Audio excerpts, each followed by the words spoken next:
All right, what's up? It's RealGM Radio Monday Monologue here. We're going to take an updated look at the MVP race, including maybe a little bit of a surprise on my number 2 and number 3 spots on the ballot. I'll explain after this. Let's jump in.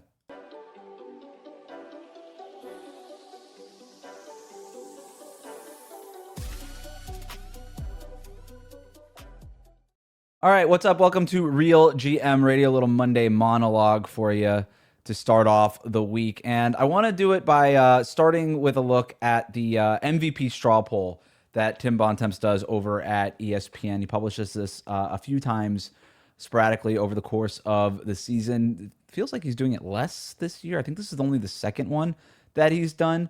I'm a contributor to the straw poll, full disclosure here, and I'll tell you what my ballot was here in a second.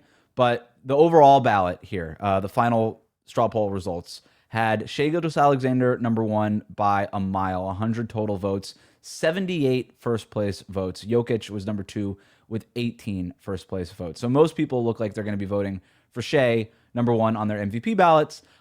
You've got Jokic then number 2. Cade had the third most votes rather. Victor Wembanyama had the 4th most votes. Luka was 5th, followed by Jaylen Brown, Donovan Mitchell, Kawhi Leonard, Jalen Brunson, Tyrese Maxey, and Anthony Edwards. All were also receiving votes. My ballot looked a lot different. So my ballot usually looks pretty similar, if not almost exactly the same to what the consensus one is. But mine looked a lot different, and I think there's a good reason for that. Really quick, not qualifying, obviously. Giannis, not going to have played enough games. Also, Steph Curry. I don't think he's going to win MVP, but maybe somebody would have given him a vote, but he's not going to qualify either for MVP here. So those are the guys who are just out of the running. My ballot was this. I went SGA number 1, Jokic number 2, Cade number 3. So far, consensus, my 4 and 5 spots looked a lot different. I had Maxey number 4, Tyrese Maxey. I had Donovan Mitchell number 5. And honestly, I was surprised by how few people had Maxey and how few people had Donovan Mitchell. Maxey got 1 third place vote, 1 fourth place vote, and 2 fifth place votes. One of them, and I was the only one that gave him a 4th place vote. Was I a little too high on Tyrese Maxey? I don't really think so. I'll get into my reasons why here in a second. Donovan Mitchell. For Maxey, 10 total points. Shai had 930 total points. Maxey had 10. Donovan Mitchell had 27 total points, 1 second place vote, 1 third place vote, 3 fourth place votes, and 6 fifth place votes, one of which were mine. So I was a little surprised when I saw this consensus to see Wemby and Luka as high as they were to be 4th and 5th on these ballots. But let's talk about it. All right. I'm going to talk about my ballot, give you the reasons why, and then I'm going to give you some of the reasons why I didn't vote for guys like Wemby or Luka, or even a guy like Jaylen Brown, who's getting a lot of MVP buzz lately. I considered all of them for the record, and I think this is going to be a fascinating MVP race. I think we know who's going to get it, right? As long as he qualifies, it's going to be Shai for the 2nd straight year. But the ballot for the MVP matters a lot. It matters in terms of NBA history. We talk about top 5 placements and MVP winning. It doesn't matter as much as winning the MVP, but placing. We still talk about Blake Griffin, being 3rd in MVP that one year, right? Like, this stuff does matter historically, and that's why I think it's worth exploring it more. So why'd I go SGA number 1? First of all, he has missed 11 games. It doesn't sound like he's going to miss too many more. He shouldn't miss the 65-game rule. In other words, he should be eligible for this award. As long as he's eligible, he's going to win this thing. 2nd in points per game. He scored 30 or more. This is the craziest stat. He has scored 30 plus in 34 of his 49 games this season. 69% of the time that he goes out there, he scores 30. It's a crazy stat. Leads the league in 30-point games this season. He's number 1 in every on-off court metric, right? We could talk about dunks and threes, value over replacement, on-off number, whatever. Name your metric. He's number 1 in almost all of them. And for me, when it comes down to it, we could talk about the numbers. We could talk about the on-off metrics. We could talk about the advanced stuff and the alphabet soup kind of metrics. It's the same argument as last season. I voted Shai last year. I will vote him again this year. And it's for the same reason. He handles the offense. Everybody else handles the defense.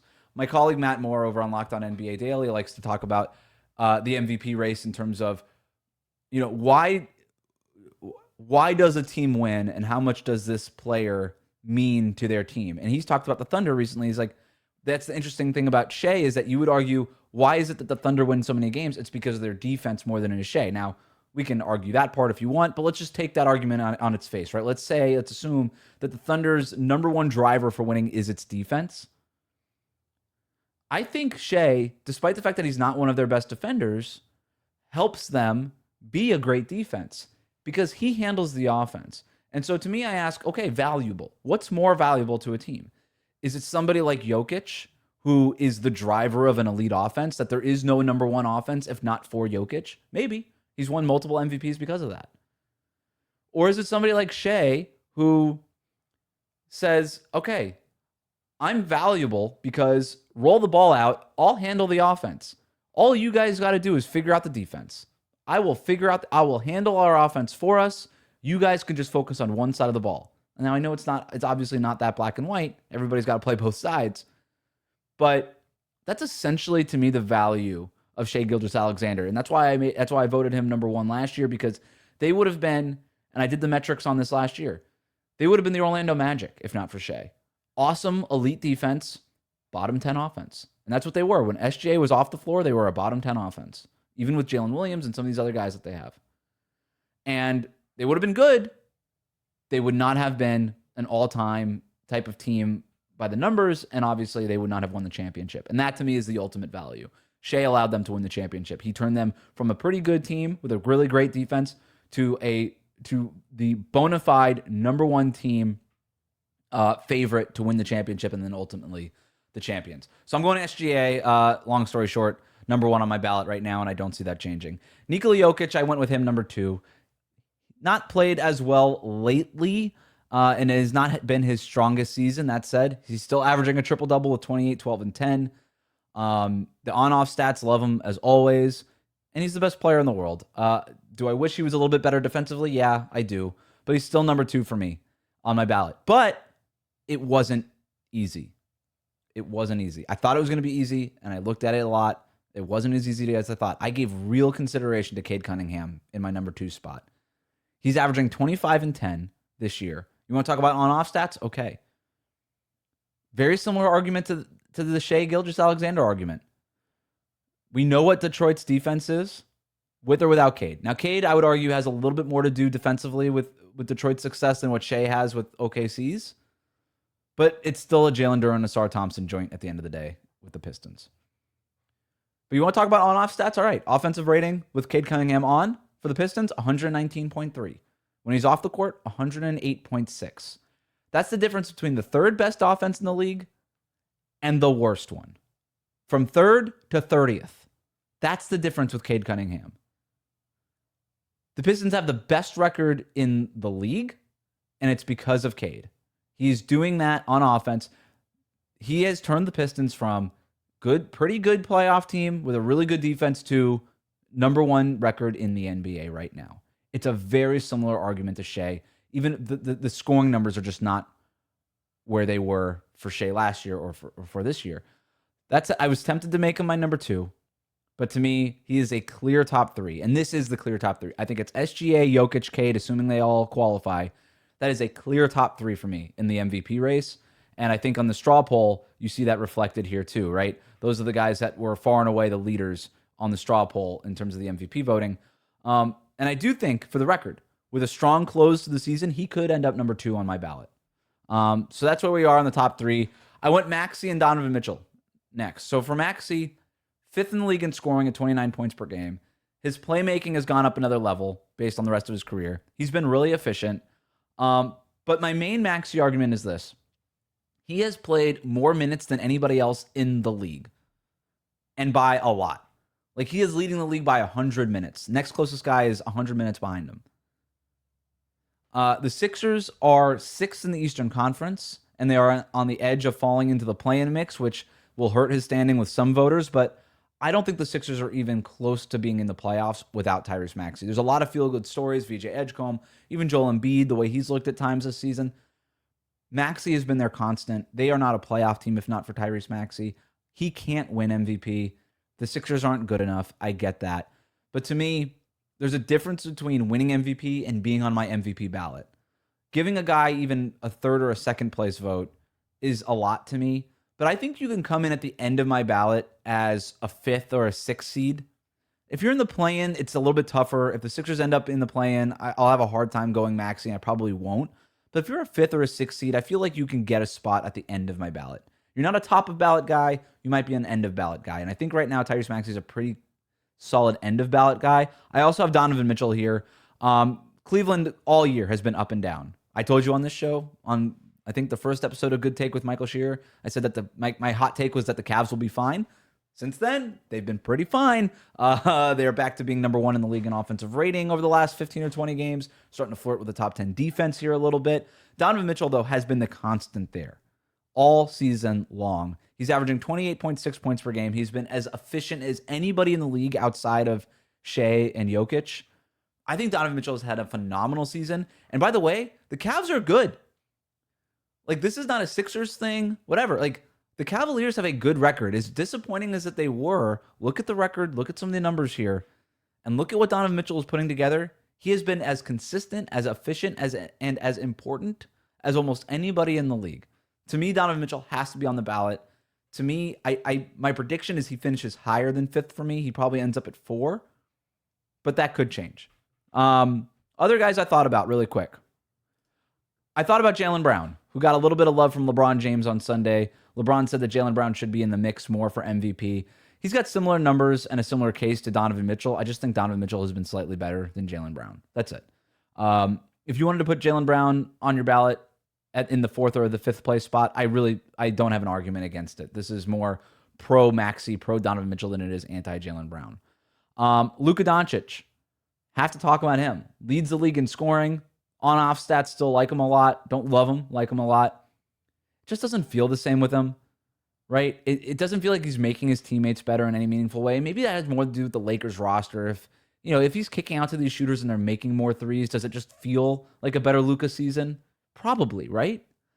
Still, it just feels like something's missing there. And then the defensive end has been a mess for him. He's been worse than anybody defensively, and it's not close. Anybody that we're talking about here in terms of the MVP stuff, nobody's been as bad as Luka. It's been flat out embarrassing at times. The complaining to the officials, all that stuff, it's not doing him any favors, at least in the perception of all of this stuff with voters. I couldn't get him in my top 5, and I don't suspect that he'll make it there despite the season that he's having with the numbers that he's putting up. Anthony Edwards, similar case to Tyrese Maxey and Donovan Mitchell, more efficient scoring than these guys, gets to the line more. Better defender when he's engaged. All of these without question. I gave serious consideration to Anthony Edwards. What stopped me from putting him in my top 5, his playmaking just isn't where it is with Maxey and Mitchell. Maxey and Mitchell are just far better playmakers, better passers. The assist to turnover numbers bear this out. The raw assist numbers bear it out. And just watching the games, like, Maxey is the hub of that offense. Donovan Mitchell controls everything for Cleveland's offense. Anthony Edwards is obviously the number 1 guy in Minnesota, but it doesn't feel like he's driving the car as much as guys like Maxey and Mitchell. And I want that playmaking to take that next step. Until it gets there, it's just hard for me to get him over guys like Maxey and Mitchell because the rest of the numbers are close enough. And it's not as if Minnesota is running away with their record in the Western Conference either. So there's not as much of a standings debate to me between Minnesota and teams like Cleveland or Philadelphia. So I went Maxey and Mitchell over Edwards, but that could change too. I gave him real consideration here. Last guy I want to talk about, Victor Wembanyama. Ends up 5th on the straw poll here. Or 4th? 4th or 5th on the straw poll. 4th on the straw poll. I was surprised by that. I know we're all in on Victor Wembanyama and the hype train is going. And by the way, his impact is without question when he's on the court. The Spurs are 2nd place in the West. That matters, and that matters for a lot of voters. And I would guess right now that Wemby ends up finishing top 5 in the MVP. I just couldn't get there. I wish he played more. 29 minutes per game versus guys like Maxey who are leading the league in minutes. All these other guys I'm talking about playing 34, 35, 36 minutes per game. Part of your value is being out there. Wemby's missed a lot of time. He doesn't play a ton of minutes. Now, if you want to make the argument that I would rather have 29 minutes of Victor Wembanyama than 35 minutes of whatever, Jaylen Brown or Tyrese Maxey or Donovan Mitchell, you name the player that you want to name, I'll hear that argument. I think that's a very fair basketball argument. I still would like my MVP to play a lot of minutes and to be out there a lot. And when you look at where Victor Wembanyama ranks in total minutes played and all these things, it's just, it's too much for me to get him into my top 5, considering how strong I think the rest of the field is. Maybe other years Wemby would be there. Maybe if some of these other players end up not qualifying, maybe he gets up there. I don't know. I'm not ruling it out that I could end up with Wembanyama in my top 5, but right now, I just couldn't get him on my ballot. But I gave him real serious consideration. I think I even wrote him in my top 5, and then as I sort of started looking at stuff and really thinking about it, I think I dropped him. So, look, I think SGA has it locked up as long as he qualifies. I think he's going to win his second straight MVP award. I think he's going to deserve it. I think there's a real race between 2 and 3. It would not shock me if I had Cade number 2 and Jokic number 3 by the end of the season. And then I think 6 guys could be competing for the final 2 spots on the ballot. So, fun straw poll. I'm always excited to take part in it, and I expect the next straw poll to look a lot different than this one.